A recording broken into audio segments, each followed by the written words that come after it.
Welcome to the Lift Oneself podcast. I'm your host, Nat Nat, and today I am going to do another Akashic Record reading with Amy. And for some of the listeners, this might be something new for you. Other listeners, you're like, woo, I'm in for a delight. Amy's going to explain how she got into doing these readings. She's going to explain what this reading is before we dive into the actual live session. So, Amy, could you introduce yourself to the listeners and let them know a little bit about yourself, how you learned and how you dropped into learning about the readings and exactly what that is? Sure, yeah. My name's Amy Robeson. I'm an Akashic Record Master teacher, so I teach people how to open their own records and get answers on demand and how to do it for others as well. I also teach my practitioners how to do healings inside the Akashic Records. So for me, I've been intuitive my whole life. You don't have to be intuitive in order to access the records. Everybody is intuitive, but some people don't recognize that they're intuitive. I started receiving premonitions when I was 1.5 years old. I started remembering my dreams since I was a baby. And I grew up in a household that was not predictable. So I grew up with unpredictable parents. So I became an empath really quickly as a kid because I would have to tune into the energy to predict what was going to happen with my parents. And so my stepdad was a severe alcoholic. And so in my 20s, I didn't want to be here. And I started receiving intuitive guidance to start doing hot yoga. And that led me down a path of wanting to explore spirituality, dream interpretations, the Akashic Records, and so much more. And so, like, to make a long story short, my how I got into this was just following the energy that presented itself to me. And if my heart was a yes, I did it. If it was a no, I didn't. And it has helped me heal a lot of trauma, and it's helped me rediscover myself in so many different ways. Yeah. I was at a friend's house yesterday, and him and his son, I did a bit of my healing with my singing bowl and grounding them. And the son went really deep. And then when he came out, he was like, well, where did you learn this? I'm like, it's just intuitively. I just know what to do. And then when I worked on his father, my friend, and I touched and I was like, what's this? Like, let go of this. And it's like, I've not seen him so relaxed before. And it's like, where did you learn that? And I'm like, it's just intuitive. I just have this inner knowing of being able to Yes. communicate with that nervous system and emotions and allow that nervous system to be regulated so it can release, so you can be in that one self, in that space of oneness, the life force creation, whatever you want to call in the subconscious and below and stuff like that. So I'm looking forward to two intuitives being able to communicate and diving deep. Before we go into the session, will you join me in a mindful moment so that we can ground ourselves? Sure. Do you mind if I share what the records are for everybody Yeah, first, or do you want for me to do sure. that For after? sure. Okay, so for anybody that doesn't know, the Akashic Records is a field of infinite possibilities. Every word, deed, thought from the moment your soul is incepted is recorded in this Akashic field. You can think about it as like an energetic library of your soul. Some people actually see it as a library, some people see it as nature, some people see it as nothing. Like I see it as a field of infinity. So we can open the records, and the guardians, also known as the masters, teachers, and loved ones, can give us love and guidance and support in any and all areas of our life, specifically without judgment. Because what they're doing is they're taking in consideration that you're having a human experience, and they're also taking in consideration where your soul has ever been, what your soul has been through, what your soul is here to do, and what are other future possibilities that your soul wants to achieve and obtain. And so they take all of that into consideration before they give you an answer to the questions that you're asking in the records as well. And so you can think of it as uh, a beautiful cup of tea or coffee with a loved one that's going to give you honest truth, but in a loving, compassionate way. Thank you for that. And thank you for reminding me because, yeah, some listeners, this is going to be a new thing for them and they've never heard of this. And others, they are very aware. So thank you for that explanation. And most times I've always heard of it as a library. And you're the first that I've heard where it could be nature, it could be different fields that they're accessing the information and stuff. But the majority, it's always a library that they pick Yeah. out and they like it's almost like a computer programming and pulling out where it's like, well, why can't it be other modalities and places and stuff like that? So I appreciate the Yeah. diversity that you just brought The because cool it's part usually is, yeah, it's usually described this one way, and it's because that's that person's perception of it. And that's the cool thing about the Akashic Records is the guardians will speak to you in ways that you understand. And so Mhm. not everybody understands a library. Not everybody gets a book. It is called the Book of Life in the Bible, but it has nothing to do with religion. And for me, they have never showed me a library. Like it's just not something my brain can even wrap its head around.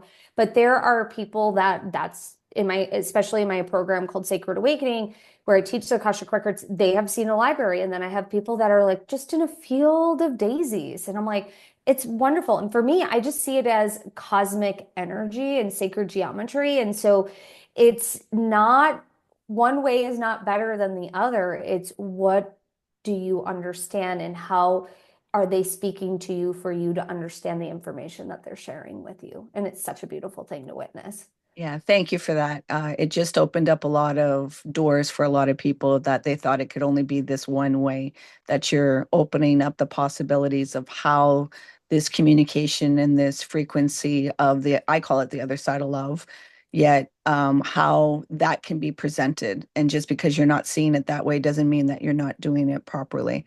So this has just opened up a lot of possibilities for people that thought, oh, well, this can't be me.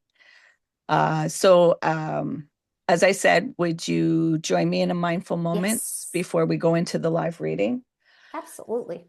Okay, and for the listeners, as I always say, safety first. So please don't close your eyes if you're driving, yet the other prompts you can follow. So if you can get comfortable in your seating, and if it's safe to do so, gently close your eyes. And you're going to begin breathing in and out through your nose. And you're going to bring your awareness to watching your breath go in and out. You're not going to try and control your breath. You're just going to let the awareness and the breath guide you into your body. There may be some sensations or feelings coming up, and that's okay. Let them surface. You're safe to feel, you're safe to let go. Surrender the need to control, release the need to resist, and just be. Now, there may be some thoughts or to-do lists that have popped up in your mind, and that's okay. Gently bring your awareness back to your breath, creating space between the awareness and the thoughts, and dropping deeper into your body, being in the space of presence, of being. Again, more thoughts may have popped up.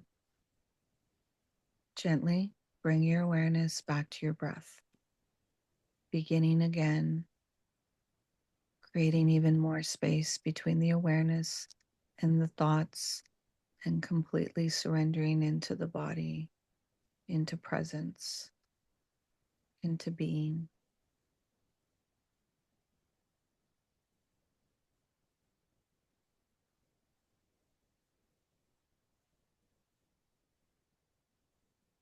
Now, coming into your senses, into the present moment, at your own time and at your own pace, you're going to gently open your eyes while staying with your breath.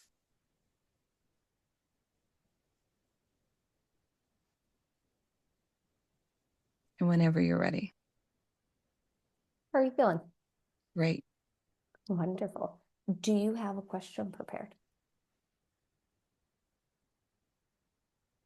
I want to know, what are the possibilities of the future?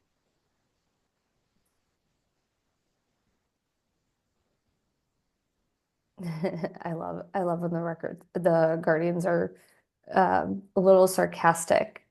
They're saying To whom are you referring to? Are you referring to yourself or are you referring to the collective? Good question.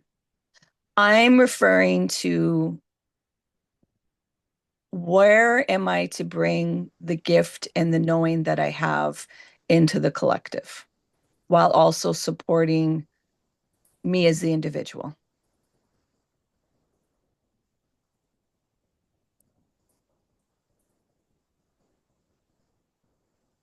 I'm just writing this down. So Yep. if there's a moment of silence, um, where am I to bring the gift to the collective while you're still being supported?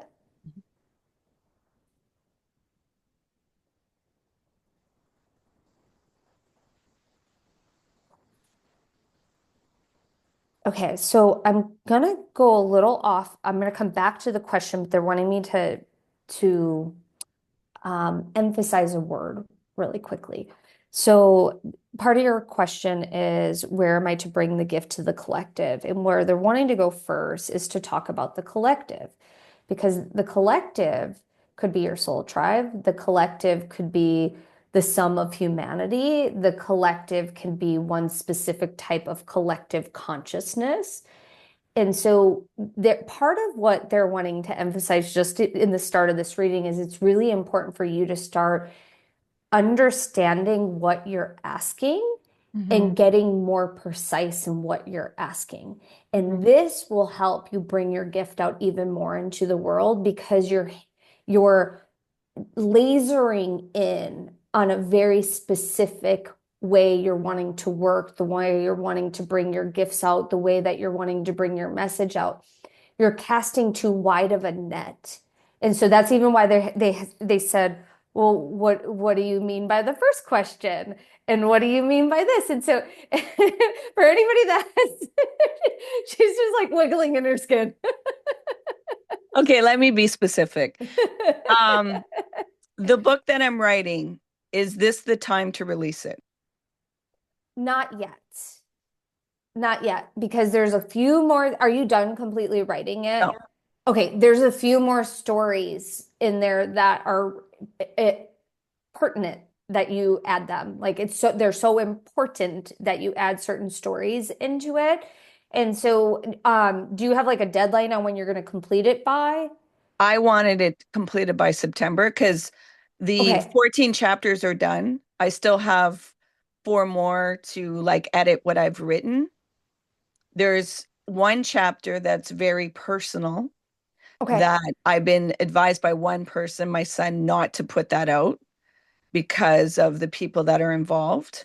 Yet okay. other people are, and I'm in the stance of me sharing this allows other people to see themselves in this experience and how to navigate and recognizing that I'm no longer to protect other people's well-being, that I can speak from my own experience and how it looks like to navigate through boundaries, through emotions, through letting go of the identities and really understanding that nervous system. Okay. So it's really important for you to set a writing schedule to complete it by the end of June. Okay. And there's some stories that are going to come in that will help you offset if you choose not to include that story, Okay. that Are, that are, chapter. are these stories already lived experience or I'm going to Yes. experience? Okay, they're already lived Their experience. lived experience, you just haven't connected the dots yet with Okay. them. They're saying some uncensored, just sit down and just start writing and say you're open to exploring the depths of your soul in the way you haven't before. And it's really Okay. important. I'm willing to explore the depths of my soul like I haven't before because there's going to be stories that you haven't even thought of in years, in decades that are going to come forward and you're going to see some dots connect where they've they'll make sense and they'll tie everything together in a different way that in a beautifully unexpected way and it Mhm. will enrich your um they're wanting to call it a memoir. Mhm. It will enrich that. And then also they want to go back to what your son said. It's important to still listen to what he's saying and see what happens with these other stories because these other stories have the possibility. It's really important to like understand like if I do this, this is one possibility, right? So if you really go to those depths, these stories have the possibility of like literally taking out that story completely out of it and it enriches the whole book while still honoring what your son shared with you. Okay. And Yeah. it's not about dishonoring him because you're not dishonoring No, him no, in no, any way, no. but there's other stories that want to come forward. And Okay. I just see like your inner child like peeking around the corner, like really wanting to share some of her frustrations that she experienced. And I have no clue what your book is about, but they're saying like what she's telling me, your inner child, is that there's some frustrations from teenage and early childhood. So you Mhm. can also pull her forward to share something with you that feels important for her to share. Yeah. You see, chapter five, and I have to look back if I had written it. Chapter five, with that experience, it brought me back to my childhood experience, and I could understand why I was going through so much hurt right now, which I couldn't understand because it was mirroring the same exact thing that I went through, but it just looked different. Looked Hmm. where I was silenced and I wasn't believed and I wasn't supported and I wasn't protected. So it just looked a little different. So it allowed me to really go deep into that and release those emotional charges Yeah. and better understand why there's this longing of a sense of belonging. And then being able to recognize when it gets activated, I can be with that. It's not to grasp for it on the outside of myself. Yes. Beautiful. Yeah. So, right. And write not with the intention of writing the book, but to just write and see, like, it's about going really deep into the soul because the soul has stories. Mhm. And your inner child is really wanting to be involved in these new stories that want to come forward. They're old stories, but they're new stories for you to have with a different perspective of where you're at in this moment in time.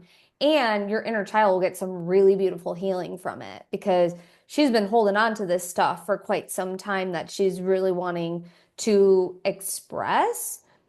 And it's almost showing me, they're showing me in like your words as you're writing, it's showing up as like color frequency. Okay. So I don't know if you work with color frequency or anything like that. But it's like you remember those old rainbow pens? That it would change, you could change the colors where it's almost like I could see it in cursive, but like it changes colors as you're just moving and you don't have to change out the ink. And so it's like depending on what you're writing, what you're channeling, what you're tuning into, the frequencies of the colors will also come through, which will also bring forward through your messaging, even if you're typing, it's still going to bring forward these color frequencies that are super healing for the collective of who is reading your book. So going Mhm. back to what they were originally talked about, what collective are you talking about? Mhm. So Yeah. collective of your book. And that's where I got the intuitive hit of stop writing to convince people. It's just right. And those that are going to need it will come. Yes. So it's like we're going to even shift it even more. It's like you're writing this to your younger self. Okay. Understood. Because that's one thing that I found difficult with writing. It's like, who's going to be interested in this? Yet there's a lot of depth and it goes pretty profound, but there's a lot of practical in there so that people can better understand themselves Yeah. and using my lived experience to guide people through that journey. Yet it's now it's make like writing to yourself, it feels a little cathartic of, yeah, the healing part. There's still this little part of me in there. It's like, okay, but who's going to read that? Who's going to be interested in that? Just because of the collective society of, it still has to be marketable, it still has to be selling and all that, where it's like, no, this is something from the soul, and whoever is going to need it will need it. And I am one person that will need it, and then it'll grow from there. Absolutely. Like sometimes like when I'm sharing stories, if one person benefits from that story, it's awesome, right? And so it's you already did the part where you're talking to the collective. The next things that you're writing is specifically designed for your healing. And in turn, it will assist in healing the collective of who is wanting to gravitate towards that message, that healing, those words, those stories. And they're saying that captivation, because our words and our stories can be captivating to the point where the brain doesn't realize, wait, this was written for someone, this was written by someone else, but when words become captivating, a story becomes captivating, they see themselves in that story, and their brain cannot differentiate between what is theirs and what's the author's. And I'll give you an example because this was coming up when you were talking, is Elizabeth Gilbert. Elizabeth Gilbert wrote the book Eat, Pray, Love. She had an overwhelming success of people reaching out to her, talking to her, saying like, that was my life. That was my story. And there was even a person that reached out to her that said, yeah, and when you left your abusive husband, she never left an abusive Yeah, I husband, know. but that person inserted her story because she was captivated Hmm. by the story. And so that's the thing about written words, even if they're typed out, the written words have these the power to heal because their words are like casting spells, right? And it's called spelling for a reason.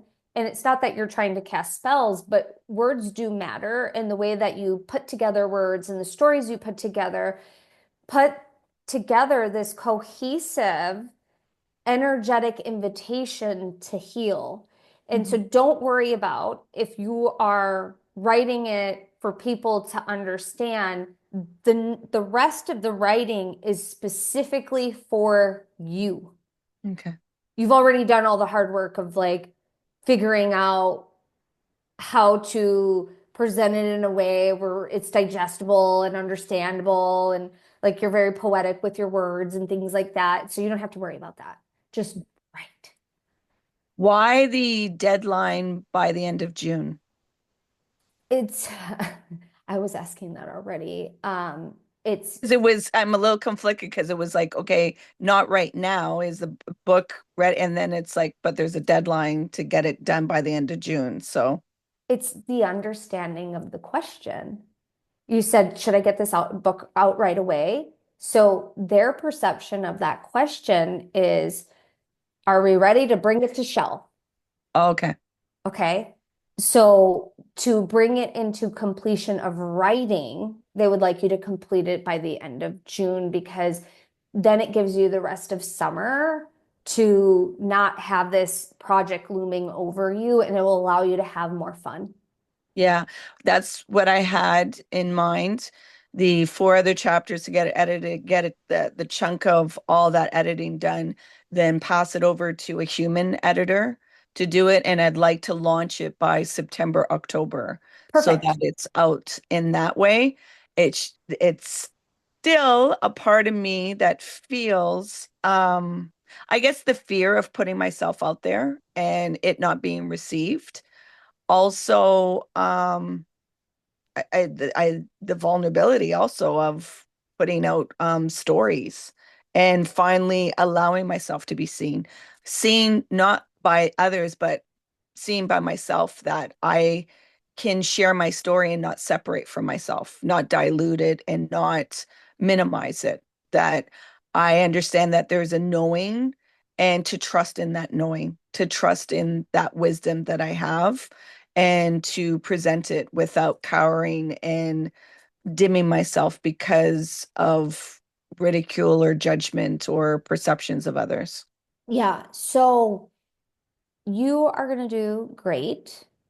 Don't worry about any of that because they're saying it's a waste of time. Like you already wrote the majority of the book. Now just bring it to the finish line Okay. because you've done the hardest step, and the hardest step is putting yourself out there. Look what you're doing on a podcast. So, what's the difference between being it written versus being it spoken? Hmm. This is a long format show. Like when you're podcasting, YouTubing, any of that, it's long format, meaning it's always available to anybody unless you decide to delete it. So the book is long format. There Hmm. is zero difference between just the format itself in terms of written, spoken. And so this will also help your inner child, help you work through some of the things that the mental body is over processing and overthinking. The Hmm. other thing is do you have a marketing plan in place? No. Okay. So that is something you want to start working on. Okay. So there's many different ways that you can put yourself out there. I can get you in contact with someone that I know that guarantees bestseller. So there's all sorts of different book coaches and things out there, but you got to have a marketing plan, my dear. Yeah, I know So that. I just haven't dived into that. That's why I was like, okay, human editor after to go, and then what does that marketing and what's that going to look like? Am I just going to do the Amazon? Am I going to go to different like? Yeah, I haven't. Me, the concentration was get the book get the complete. book done. And Because if you're I go too much to marketing, then the other things are fumbling, and I don't want to over stress myself with. But I also have to keep myself accountable with the momentum. Yes, yes, yes, yes. So if you want someone, I can refer you to someone that's fantastic. Okay, Otherwise, just start researching it. It's really important that you have a marketing plan in place. And it might shift when you launch, but your deadline for getting everything written is still the same. still the same, June. Yeah. Is there something that they want to know? Is there something that they want to tell me that I'm not aware of?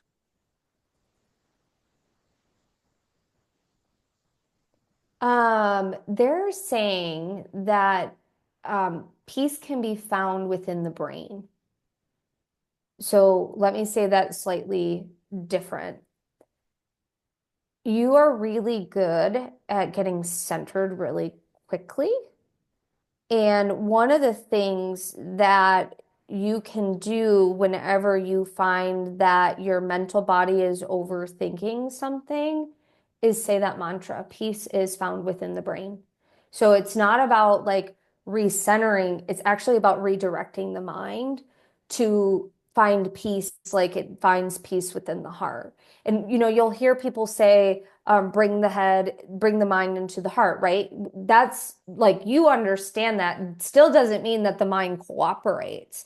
Yeah. And so your mental body is requiring something else for that centering, and that is peace is found within the mind is also found within the mind. So it's not saying like it's not found anywhere else, but it's also found within the mind. The mind can be at peace, and I'm inviting peace within my mind, within my mental body.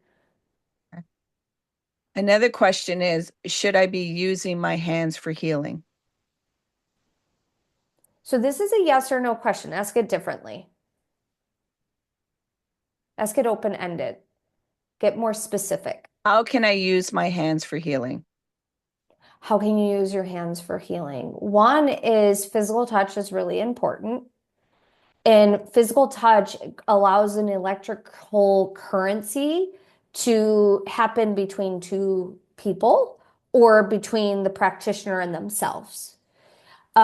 Similar to when a crystal touches a body, like it provides a beautiful charge of energy through the person's body with the crystal because it stabilizes energy. And so one of the ways that you can be using your hands is on yourself. So taking the time, 5 to 10 minutes a day to do some hands-on healing for yourself will actually take your hands-on healing practice to the next level, but it is not necessary for your business growth. And that's really important for you to understand Yeah. because you can touch people without physical touch. And so if you're wanting to grow your business with through only physical touch, like that's not necessary. Mm-hmm. But in terms of going back to your question, this goes back to the whole theme of today is it's really important for you to get very specific on what you are actually wanting to understand so Mm-hmm. you know how to navigate differently and it's going to hold time for you. And so the specifics with this is physical touch for you is great, but in terms for your business and where you're going next, that is not going to be your predominant thing that you offer. Doesn't mean that you don't offer healings. Mm-hmm. Mm-hmm. I understand that because I always get told when I do place my hands on people how healing and do you teach this and and I'm like, I know this is I never learned it's all intuitive. It's been since I've been young. I've been always told to be using my hands, yet I understand the energy it takes. And I also understand that it limits me just with one person where my energy and the space that I can hold for others to go within themselves and connect with their nervous system and body is expansive. Yeah, absolutely. And so, like, for me, I have the same gift. Like, I love touching people. Like, it is one of my favorite things to do. But my business is primarily online. But I do host at least two in-person retreats a year. One's more intimate, one's bigger. And like, I'm getting ready next week to leave for our intimate retreat. And that is one of the things that I am looking forward to the most to do, but it is not a requirement for me to have a successful healing business. Understood. Understood. Um, does Natalie have anything to say to me? Are you referring to your higher self or who are you referring to? A person. Okay. I'm not getting any loved ones that are coming through for True. you. So that's why I wanted to clarify because I'm like, I'm Are not seeing you anybody. talking about Are you you or are talking you about talking you? about, yeah, no, talking about a person that's transitioned. Uh, I'm not seeing her, my dear. Okay. Let me just ask the guardians about that though. Um, it's it's not time for her to share yet. And Okay. so when it's time you'll know is what I'm getting. Okay. Okay. Is there anything, is there anything that I can do to develop more of the confidence? So let's reword that. Okay. What can I do to develop more Confidence. confidence? Okay. Your words matter. I know they do.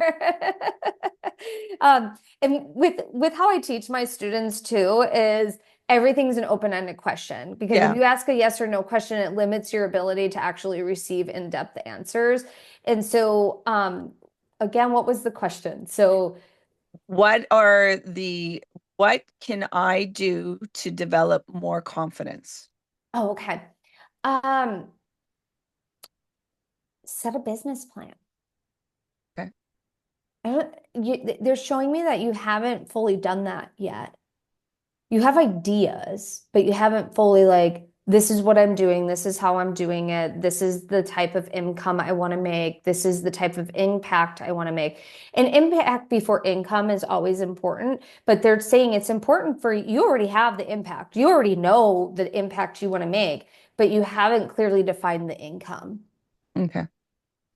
So, and for anybody that's listening to this, I forgot to mention this in the beginning. Anything that I'm sharing with Nat, like that's for if you resonate with it, it's for you. Anything that doesn't, leave behind the rest. We're in a group setting, so anything that resonates, take it. Because it's sometimes when we're in group settings, that's important. But yeah, your business can be something truly spectacular, is what they're sharing with me. And it's really important for you to start really defining it, especially with this book that you're wanting to launch, because it's Mhm. a part of the whole.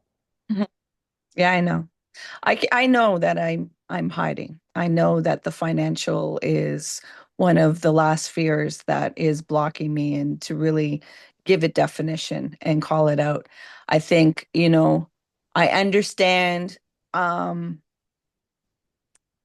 there's a part of me that understands that once momentum comes, that's a lot of energy. And I wonder if I can sustain that energy, that Hmm. attention. And then another part of me is possibly afraid of being seen and finally being Absolutely. validated with that. Yeah, that's a very normal fear, like super normal fear. And like I also call that like fear of success. Mhm. So it's like you fear the level of success that you know you're capable of having. And so we do these things that keep us in the same energy frequency. And without you defining what type of money you want to make, it's hard for the universe to provide that to you. Mhm. And so, one of the stories that they're wanting me to share with you is something that I had to do before I started my business. Like, I had a really good, very successful previous career as a finance manager. And for a long time, I like feared that if I did this type of work, that I would never have the same lifestyle. Like I would never be able to make money that allowed me to have the freedom that I had in terms of being able to financially provide myself, minus the time that I had to work in order to receive that type of compensation because I worked a lot. And and so once I decided I was okay with making one third of what I was making, it allowed me to have the capability of working through that fear. And then this first time I actually offered like a coaching package for someone and they bought it, I realized I set my limits too low. And that like that was just a way to get me out of that fear Mhm. because I leaned into acceptance and surrendering to, okay, if I never make that much money ever again, it's okay because at least I'm doing something that I really enjoy doing and I'm happy. Mhm. And then once I saw what I was capable of doing because I was betting on myself, I was like, oh, I set my limits way too low. And I was able to replace all of my income in 13 months. Mhm. Okay. So your ability to provide yourself with for yourself is always available. It's just going to look different from chapter to chapter. And the question is, am I willing to bet on myself?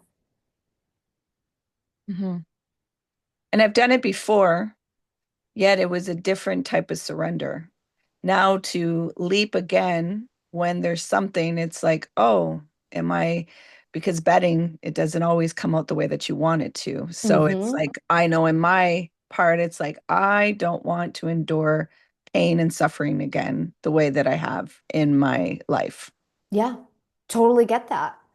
And you're going to look back on these days and you're going to go, wow, I miss those days of thinking about the silliest things that weren't even a part of the equation. Yeah. And like, this is some of the most exciting times when you're starting something like this because it's all fresh, it's all new, it's all different, and you don't know what you don't know.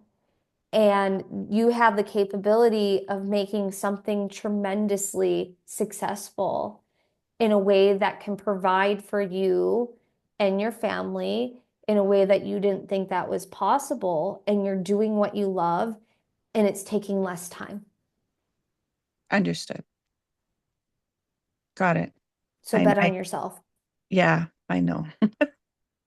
And it's not like roulette. Like Yeah. you're not waiting for you're not having someone else spin the wheel. Yeah. It's just to believe in myself and Yeah, know that I'll be supported. because you're the one that's taking action. You're the one that's doing the things. Look at, you've already wrote the book. You know how many people say they're going to write a book and they don't? But that was I was saying that for many years. I had it in different parts, places Yeah. written, but not, gathered all together and everything else. So that's where I'm like, you've been saying this for how many years? And like many people that I speak to, I've been hearing this for years. Like, why don't you have a book written? Like, I would buy it. Like, you should write a book. Like, you just speak it so naturally, and I understand it. Why don't you have a book? Why don't you have a book? And I'm like, yeah, I'm going to write one. I'm going to write one. And now I actually put action to it and collected it, and it's almost at its process. And I see the little part that's like, maybe not. Maybe don't put it out. Maybe we don't need success and maybe we don't need to put it out, where it's like, no, this is going to benefit other people and Yes. you're allowed to shine your light. It's okay.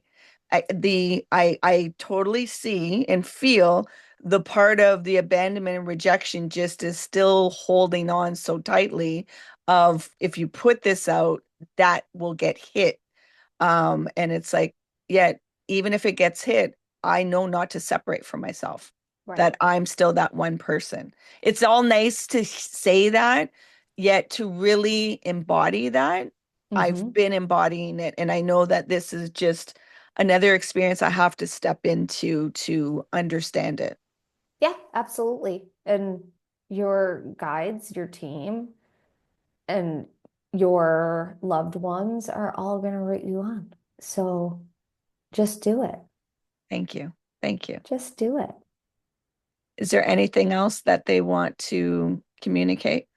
No, they're saying this feels complete. Just you, you'll want to re-listen back to this and really take into consideration the whole theme of the message. So they're wanting me to really hammer that home, how your words really do impact in the way that you're questioning, the way that you're asking things, because that's going to also help you navigate the next steps with your business because you're more clear on what you're being more bold and precise on what it is that you're asking for and not tiptoeing around it. And that message is for a lot of listeners, like stop tiptoeing around it and get very specific because the only way the old version of you dies, and that can feel painful because we have many deaths in this lifetime.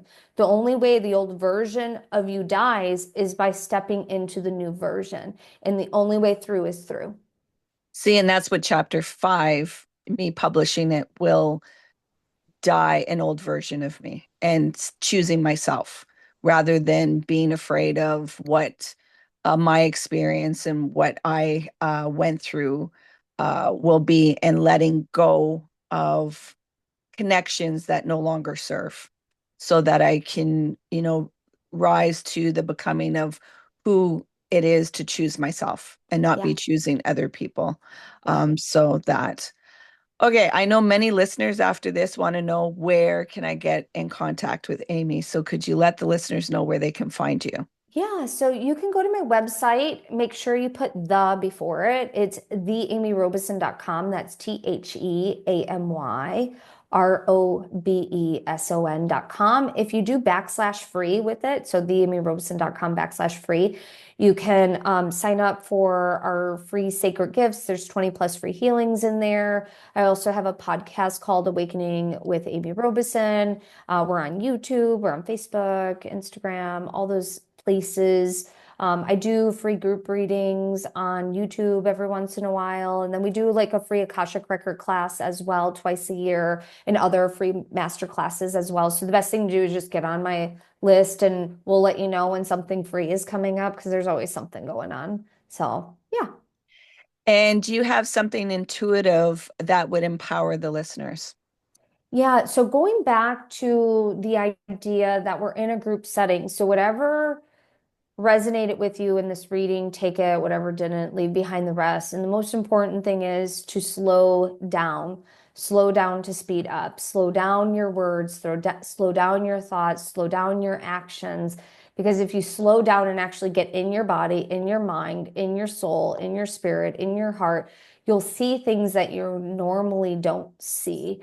You'll recognize your breath is shallow. You'll recognize that you're trying to move faster than your physical body actually wants you to. You'll recognize like, oh, my hip is out of balance. I need to like walk a little differently to offset that. Where instead, if your body is out of balance, moving slowly and getting into your body will help you realign the spine, realign the breath. And it also tells the mind and the physical body that they can work together and not be enemies. So let me say that, and they're saying frenemies, that they can actually, the mind and the physical body, the mind and the emotional body, the mind and the spiritual body, the mind and the inner child, the mind and the ego, they can all be friends. And but it's this slowing down, this invitation to slow down, to speed up, because you're going to see things and be present in a way that you normally wouldn't be unless you're giving yourself permission to slow down. This is also where illusions get to be broken. Mhm. My saying to a lot of people are slow and steady. Hmm. So that, we're taught to, well, when the nervous system is activated, it's always fight or flight. So everybody's impulsive and go, go, go, where it's like, wait, if you slow down, there's so much more that you can take into the view and see certain things that you wouldn't be able to see if you're going too fast. That will actually better your journey and your ability. I want to thank you, Amy. This has been a delight. I thank you so much for sharing your gift with the world and with myself and being here Thanks and, for having me. honoring the listeners. Uh, Please remember to be kind to yourself. Thank you.